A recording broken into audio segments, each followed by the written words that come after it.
What's up? Welcome back to my channel. In today's video, I'm going to be showing you how I made this, the famous TikTok viral winter soldier sweatshirt that everybody has been making on TikTok. So if you'd like to see how I made this, be sure to keep watching. Now there are two different versions of this sweatshirt, the Winter Soldier and the White Wolf, which are the two versions of arms that Bucky has had in the MCU. So these are the supplies that I needed to make both versions of the sweatshirt. You don't have to make both, but I did. Now yes, even though I know what arm Bucky's metal arm is, I still Googled it just to make sure. And here I am just taking a pair of little manicure scissors from a nail clipper set and cutting the seam. I didn't cut the arm right off, I did cut the seam because it just makes it cleaner and easier to work with.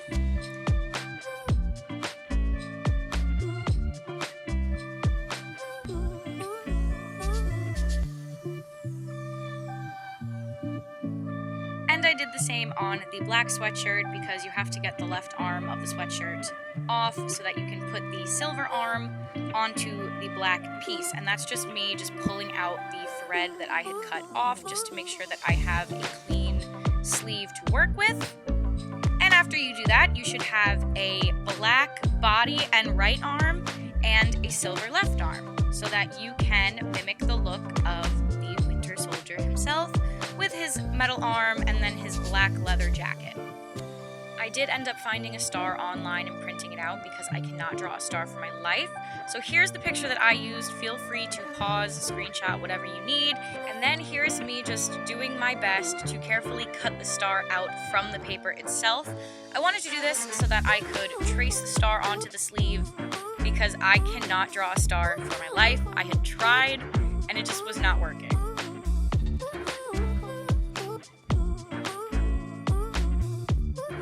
Then I took a red marker and I put a dot on all of the points and the angles of the star so that I could then take a ruler and connect them all to make sure that my lines were straight and my star looked even.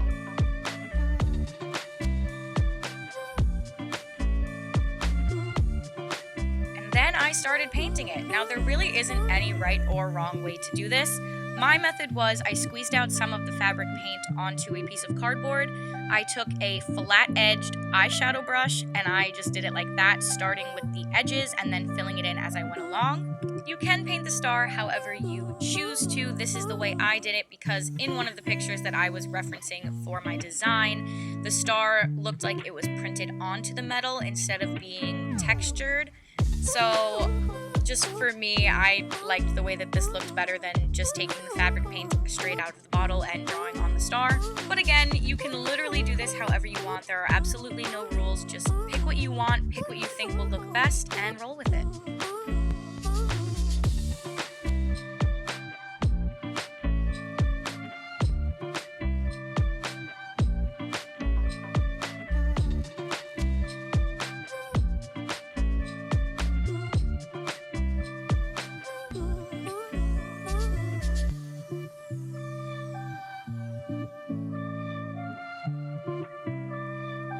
With that, the star was done and I was moving on to the body of the second sweatshirt that I was going to make. Now this part is totally optional and honestly kind of just added more work for no reason for myself, but because of the picture that I was trying to recreate, I figured I wanted to dye the gray sweatshirt that I had left over into a navy blue color to match this picture that I had found that I was going to reference for the other arm that I was making. So I just prepared the dye bath as it said to on the back of the bottle. I used the RIT navy blue fabric dye. I left it in for about 45 minutes the first time and I actually ended up doing a second round because it didn't come out dark enough. The second round I ended up leaving overnight completely so that I could get the color as dark as it could possibly come out. While I waited for my sweatshirt to dye for the first round, I went back and I started doing the lines on the star to represent the metal pieces of the arm. And let me tell you, I was dreading this moment the entire time.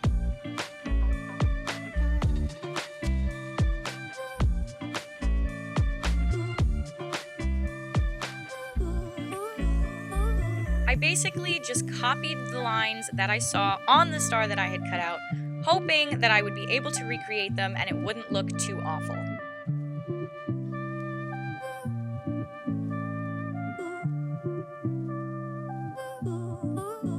And I won't even lie, I hated the way the lines on the star looked, and I needed somehow to fix it, so I decided just to bite the bullet and ended up recreating all of the lines that were printed on the paper.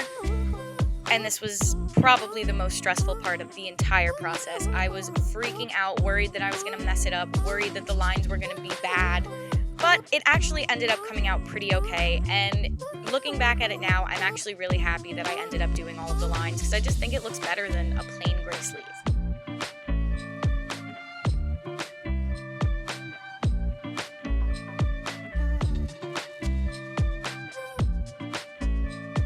Now, obviously, I didn't stop with just the lines on the paper. You saw in the final product that my entire arm had the metal lines.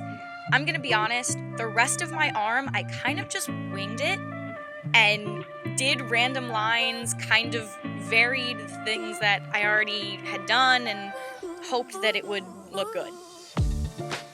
There really are no rules when it comes to the design of this sleeve. You just have to do what you think is gonna look good, and it'll come out good no matter what. Trust me. I was terrified this whole time, and I think it still came out really good. Also, peep me watching Winter Soldier fight scenes while I'm making my sweatshirt. Now, for what I've been calling the White Wolf arm, I kind of completely just made up my own design. I looked back at my reference photo and kind of copied the top of it, but as for the rest of it, I just really did whatever I thought was gonna look good. I really didn't have a plan for this one. The design kind of scared me a little bit, so I copied the top and the bottom to a certain extent and just kind of did whatever I felt like in the middle.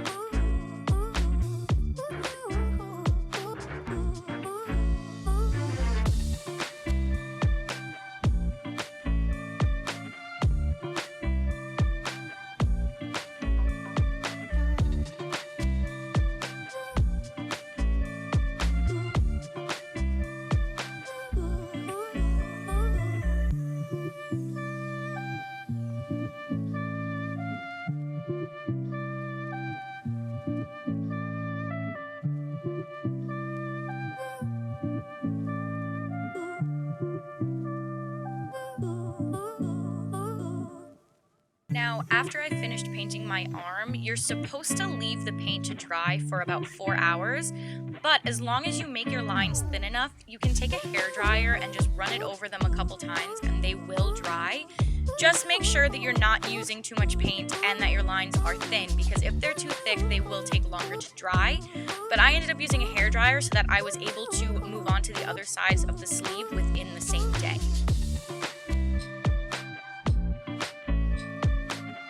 Now, because I made the front of the sleeve so intricate, and the fact that nobody is really going to see the other sides of the sleeve, and it was about 11:30 at night when I was painting this sleeve, I just ended up doing straight lines on both of the sides and connected them at the back seam just to give it a coherent look around the entire sleeve without having to make such intricate lines over and over and over again.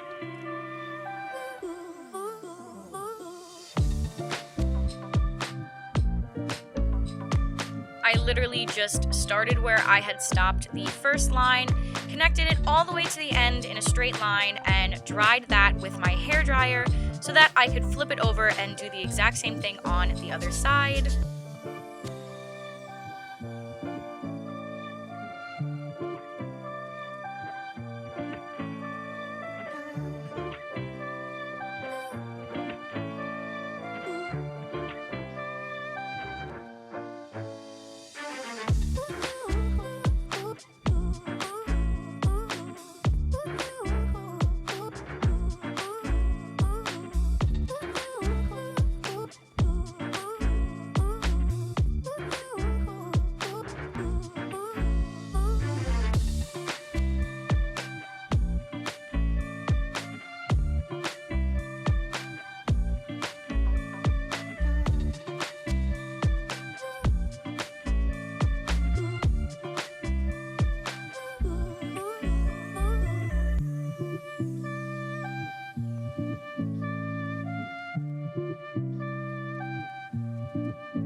Then when I had completed both sides of straight lines, I flipped it over to its back and just connected the lines to the seam in the middle. I didn't connect them across because some of the lines did not line up.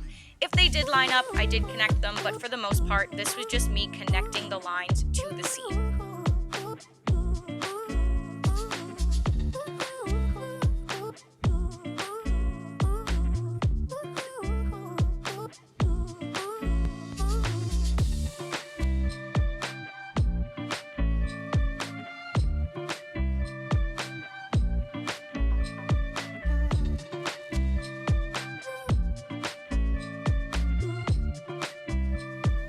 Now for the part that I know people are probably freaking out the most about, re-sewing the arm to the body. Now what I did is I turned the body inside out, put the arm right side out into the body and lined it up with the seam and where I had the sleeve folded so that I knew where I was going to sew it. Ideally, you would pin this so that it stays in place, but I didn't have any pins, so I just ended up holding it and readjusting it every time that I sewed a stitch. Trust me, it is possible to do this without a sewing machine. I will say, if you have one or if you know somebody that has one and knows how to use it, I suggest it 100%. I do not have a sewing machine, and my friend that does have a sewing machine was not around, so I had to sew it by hand. And it still worked out, it came out fine, it has not fallen apart yet, and I'm pretty proud of it actually. And the good thing about having ripped the seams instead of cutting the sleeve off is now you almost have a reference line where you know where to make your stitches. As you can see here, there is a slight line where the seam was before I cut it. I know nothing about sewing, so forgive me if this doesn't make sense, but the pattern I did was up and over, in and out, and then in and out the other way. I tried to add this little picture to hopefully have it make sense for you. And that is pretty much it. That is all of the steps that I took to make my Winter Soldier sweatshirt along with my White Wolf sweatshirt.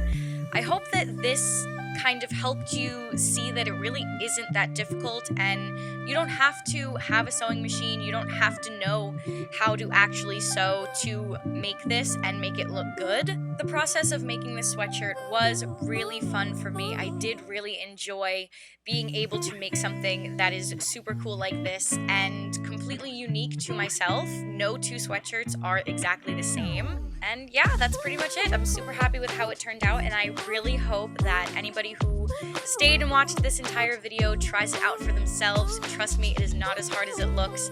It will be amazing if you try it. I got all of my supplies off of Amazon, so if you are wondering where to get any of these supplies, I will link them all down below.